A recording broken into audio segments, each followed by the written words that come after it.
All right, we're back. This is part 2 of the Properties of Water Lab. Part 1, we examined just some of the different aspects of what water is, what this lab is about, a little bit of history on milk and where milk came from and why human beings use it. Then we also examined pH, and we measured a few things with pH, and I'll be coming back to some things later on. All right. The time stamp at the end of the last one was 1:54, 1:55. That's about 5 minutes.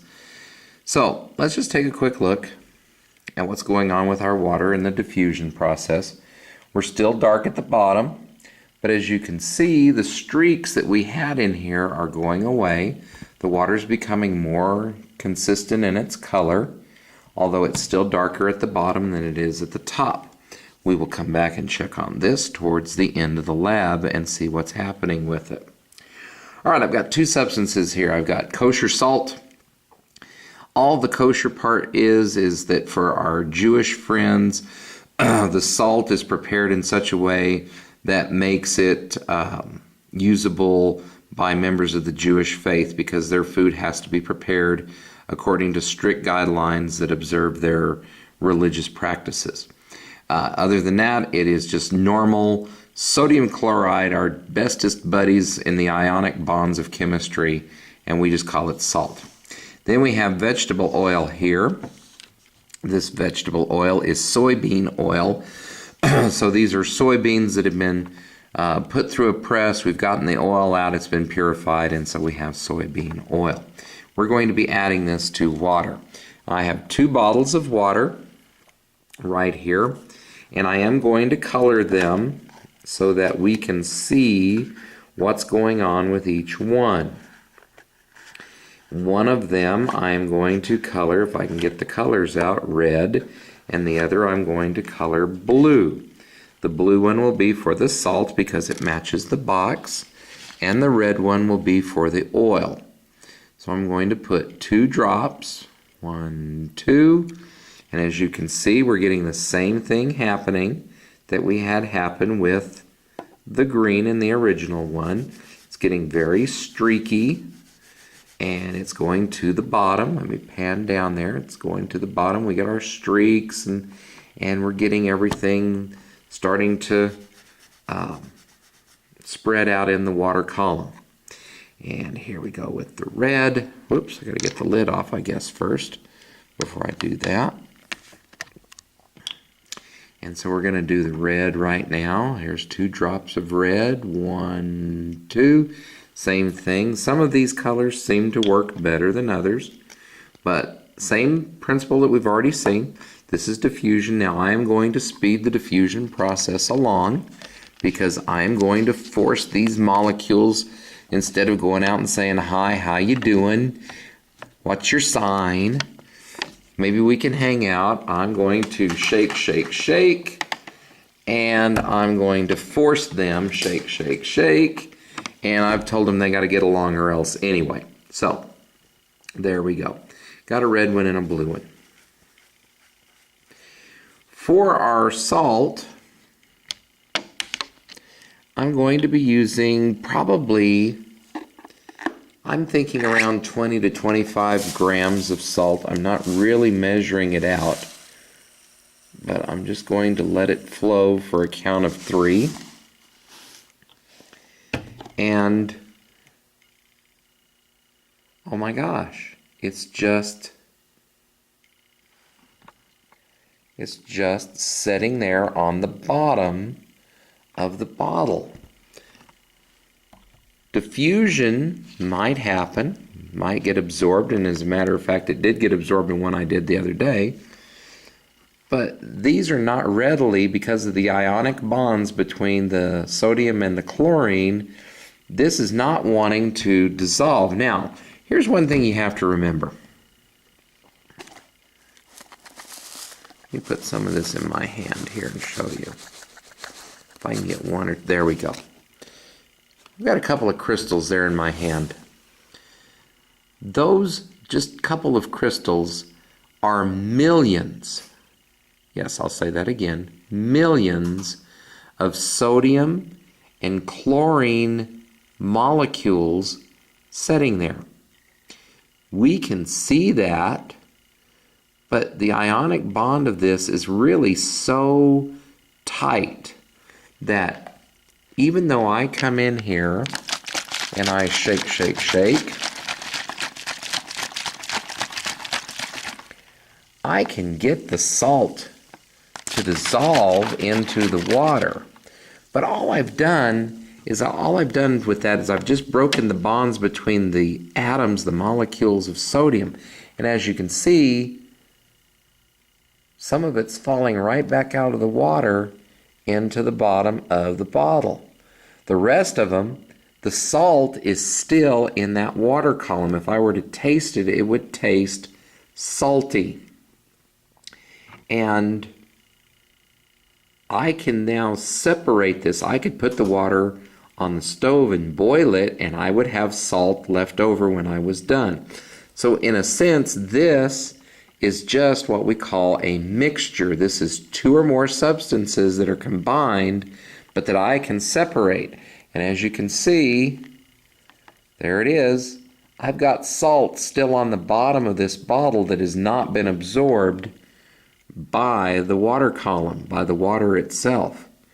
Kind of like when I do my iced tea in the summer and I have to use real sugar, I end up having a little tea with my sugar because I just like it sweet like that. So let's record what happened here. This is substance number 2, and this is salt. And I'm going to move this over here and see if I can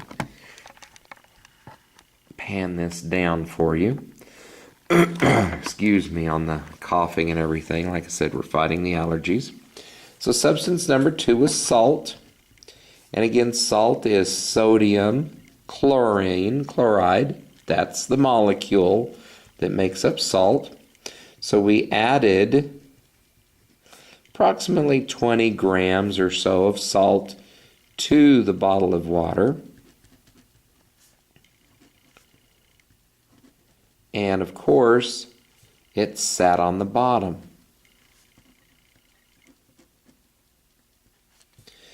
Well, then we shook the bottle, and most dissolved into the water.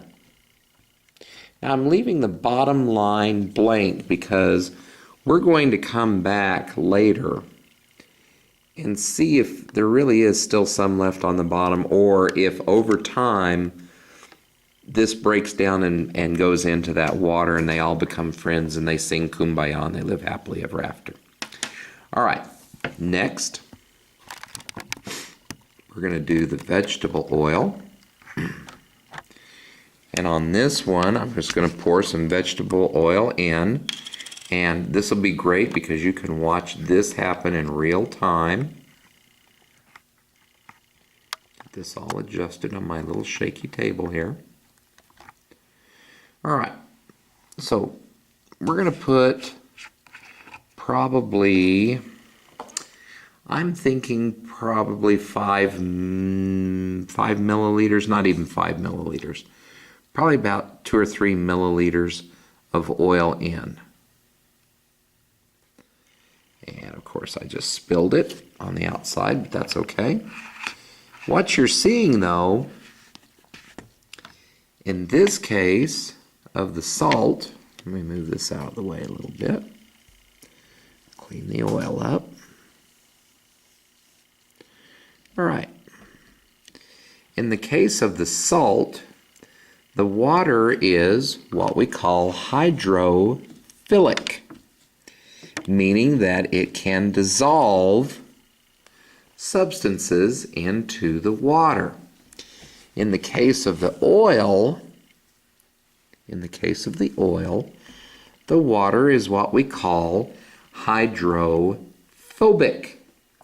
Hydrophobic are when atoms are pushing each other apart. Hydrophilic, they come together. Hydrophobic, they go apart. And you can plainly see right here that there is a layer of oil on top of the water column or the water bottle. Anytime we have water in a pipe or we have water in a vertical situation, we can call it the water column. But here you see, we have oil setting on top. Let's go back and check our salt. Yeah, still a little bit in the bottom, but not as much as when we started. So, hydrophobic.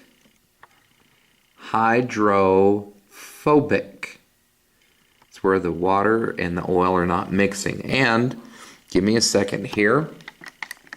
Okay, so I'm going to shake. Here we go. Shake, shake, shake, shake, shake, shake.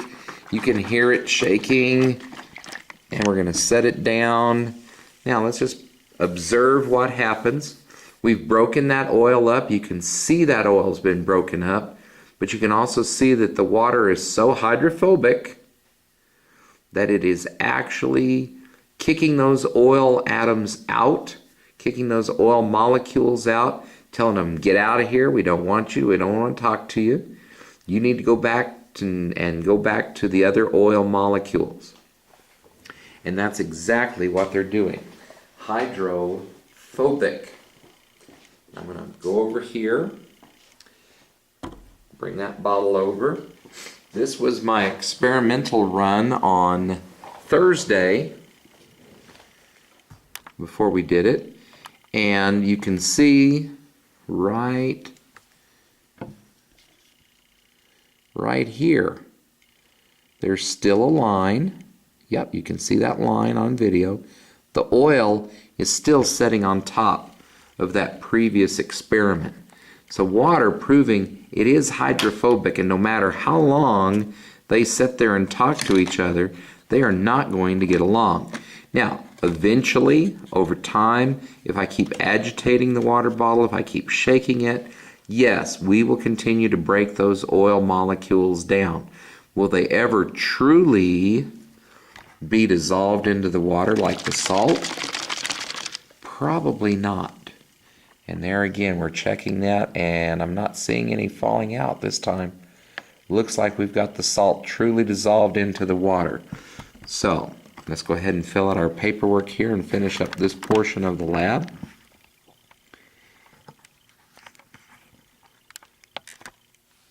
And again, on this one, dissolved into the water, this is hydrophilic, 1L, hydrophilic. Substance 3 was vegetable oil.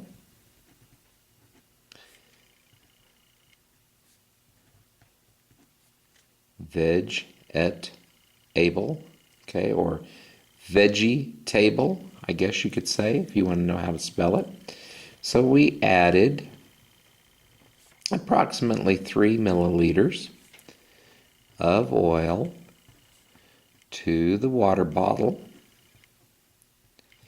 and a layer of oil. And by the way, this oil, it's one of those carbon chain molecules that we started discussing last week, a lipid type thing. We're going to discuss that more as we get into it. But yes, it's more of a carbon type chain of molecules there. And we're just not getting them to combine with the other hydrogen molecules in the water. All right, so we have a layer of oil on top. And this is even after shaking. And this is an example of hydrophobic.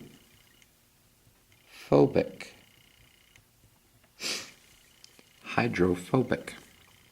All right, so now we're going to come to the end of part 2. By now you should have this essential question on the front side filled out. We should have our hypotheses filled out. We should have the 3 sections here filled out for what happened when we added the different substances to the water. And we also have our appropriate terms that go with this. And I forgot to add this one up here. We call this diffusion. That's what happens with the food coloring moving into the water. It's called diffusion. The salt being dissolved into the water, this is hydrophilic. And then the oil making a layer on top of the water, this is Hydrophobic.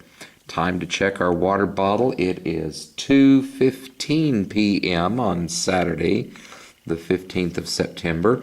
We're starting to see more of an even color in our water bottle, though we're still darker at the bottom than we are at the top. But this is 20 minutes now since we've added the water or the food coloring. So we're starting to see a more consistent color, more of that diffusion happening. When we come back, we're going to proceed to the next page of our lab. This is where we actually get to start working with the milk and seeing what's going to happen when we add food coloring and some other items to the solution, and again exhibiting some of these different principles that we've been talking about. See you in just a minute.